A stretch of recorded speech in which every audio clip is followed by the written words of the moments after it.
Today we're going to talk about Jesus and our identity. To identify these trees behind me, like these pine trees, for example. We know it's a pine tree because of the needles. There's a certain distinguishing factor that makes it obvious to us. Or you might come across one of these trees back here and go, okay, yeah, I remember the shape of that leaf over there. Now that leaf over there, I could tell that's a maple leaf, and I know that that's a maple tree. I'm very familiar with that. As a Christian, is it easy for people around us to distinguish who we are, to see that we're actually Christians, or do we blend in with the world? Are we kind of like a camouflage jacket out here in the woods?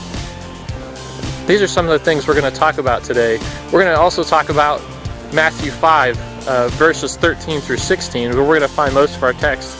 And in that we talk about being the salt and the light. God doesn't create a sun for it to be hidden, okay? He creates the sun to give us warmth, to give us light.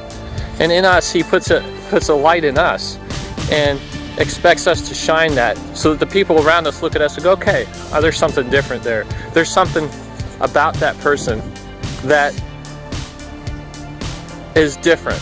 And God's glory then becomes known through us. It's like salt to a bland meal.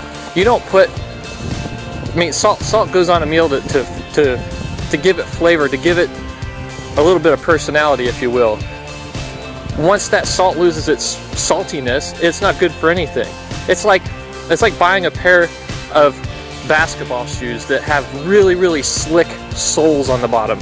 If the soles are really slick and you can't do a little juke, you can't break the ankles, I think as you call it, those shoes are worthless. So what do you do with those shoes? You toss them to the garbage because they're not worth anything. Okay?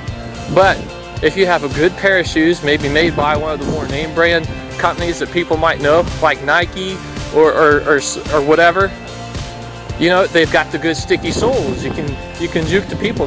People go, man, you did a good job today, and you could give all the credit to your shoes, right? Okay, and that's the same thing with God's going, okay, I created this light in you. I've given you, I want you to be salt to this bland world. I want you to make a difference. And if we're not making a difference, He's given us this and we're not making a difference, we might as well just hang it up. He says that once the salt loses its saltiness, then it's just thrown on the ground.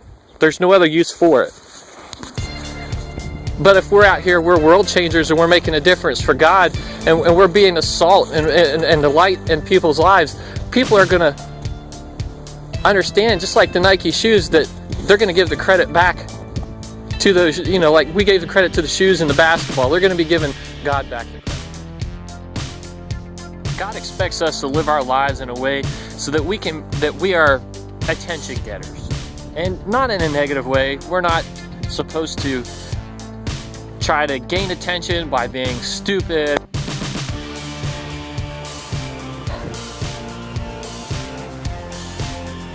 God expects us to draw attention to ourselves so that in turn He can get the glory for what's happening in our lives.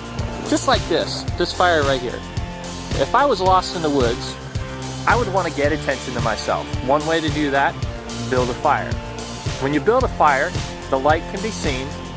The smoke that rises from the fire can also be seen and used as a way to draw someone to where you're at, to your location. And that's exactly what God's done. He's put inside us a light. He's given us His Holy Spirit. He's given us His instruction manual, the Bible, so that we can live out a godly life in a way that attracts people to us, just like the smoke would if we're lost.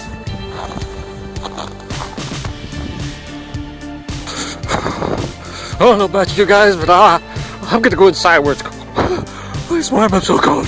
I'm so cold. That's all I got. Just smoke.